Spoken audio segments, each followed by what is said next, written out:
안녕하세요. 일요일 아침입니다. 김민선 변호사입니다. 죄송합니다. 의뢰인 제이입니다. 저희는 항상 야근을 하거나 주말에 여러분들 위해서 촬영을 하고 있습니다. 오늘은 여러 가지를 찍을 건데 그죠? 네. 대부분 다 젊은이 특집. 그러니까 젊은 사람들이 대부분이고 젊은 사람들은 채무가 왜 생겼죠? 액수만 보면 저도 이제 딱 감이 와요. 주식 코인 대부분 그래요. 또 부채도 어마어마해. 제 영끌 해가지고 생기신 분들이 많아가지고. 영끌이라는 단어도 아세요 이제? 아 왜 그래? 담배 사러 가면은 민증 달라 그래 나한테. 왜 그래? 오늘 털어보시죠. 부산지방법원 사례이고요. 30대 여성 미혼입니다. 소득이 세후 200만 원. 그런데 말입니다. 채무가 1억 9천만 원이세요. 그렇죠. 대출을 받아서 코인을 했기 때문에 채무가 생긴 거죠? 그렇죠. 네. 또 특이한 게 뭐냐면은 신용 대출을 이렇게 해주진 않을 거예요. 너무 당연하게.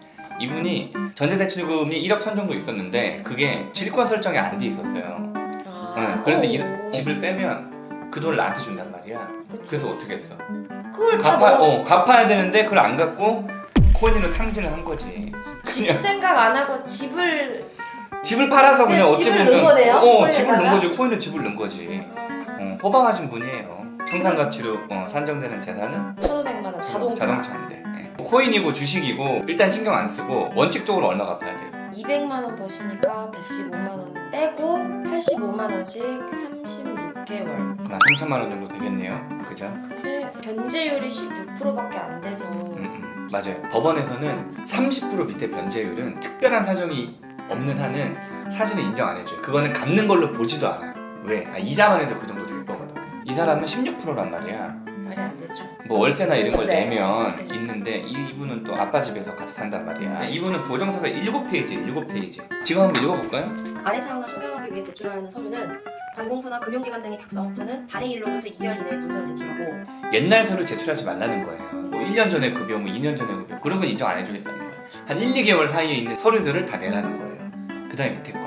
채무자가 현 직장에서 2021년 12월부터 근무를 시작하여 근로소득에 대한 자료가 부족한 상태입니다. 아래 사항을 이행하시기 바랍니다. 신청 당시에 직장 다녀서 월급 처음 받은 사람이에요. 변제의 기초가 되는 월급이 지속적이고 고정적이게 나와야 된다고 하거든. 그래야지 3년 동안을 최저생계비로 쥐어 짜가지고라도 살 수 있으니까. 회사 한 달 다녔는데 계속 이 회사가 제대로 된 회사인지, 심지어 이 사람은 또 뒤에 나오겠지만은 급여가 줄었어. 한 50만 원이. 맞아요. 250 벌었었는데 200으로 줄었잖아. 근데 법원에서 이거 좀 뭐 문제 있는데? 라고 하는 거예요. 그래서 어떤 보정을 하라 그래요. 보정 내용이 2021년도 12월부터 2022년 2월까지 근로소득을 정확하게 밝힐 것. 3개월치 급여 통장에 찍힌 거 딱 갖고 와라. 그 다음에 채무자의 직장에 대한 간단한 소개, 그리고 취업 경위, 근무 장소, 고용주와의 관계, 업무 내용, 근무 시간, 급여 산정 방법을 구체적인 자료에 근거하여 소명할 것. 이거는 저희가 사진 찍어 오라 그러거든요. 자기 책상 사진 막 이렇게 찍어 갖고 오라 그래요. 회사 간판 이런 거. 왜냐면 월 소득을 떨어뜨려야지 변제금이 줄어드는 거잖아. 그래서 아는 사람 직장에 가라로 근무하는 사람이 많고. 야매 취업.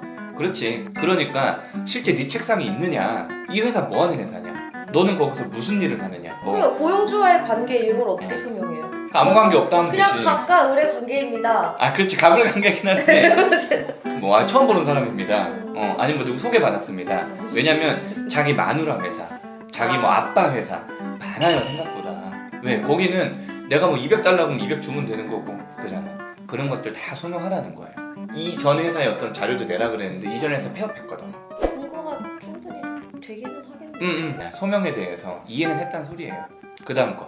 변제 완료 시까지 이직 없이 정기적이고 계속 반복적인 수입을 얻을 수 있는 사정에 대하여 구체적으로 진술할 것. 말 그대로 열심히 다니겠습니다. 다짐서.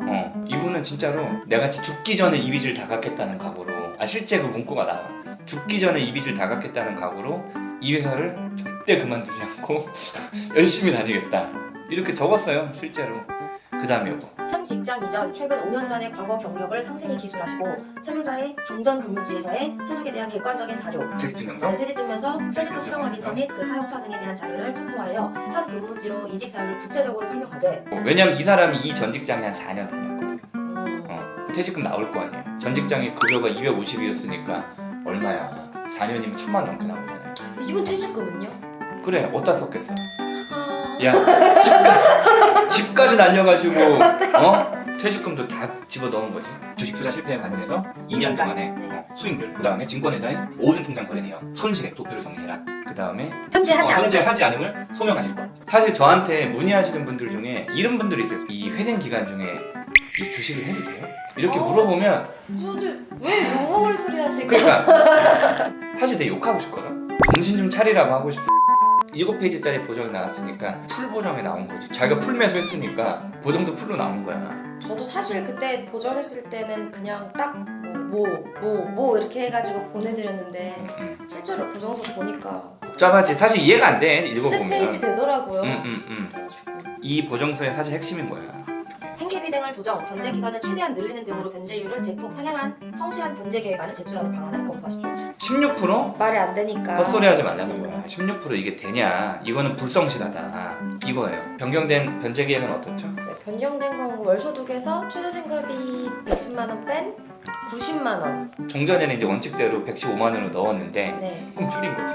그렇죠. 법원이 조정하라 하니까 90만 원씩 갚지만 60개월씩 갚겠다. 그쵸. 36개월이었는데 최저 생계비도 조정하고 변제 기간도 조정하고 법원이 최저로 요구하는 퍼센트가 몇 퍼센트라고 했죠?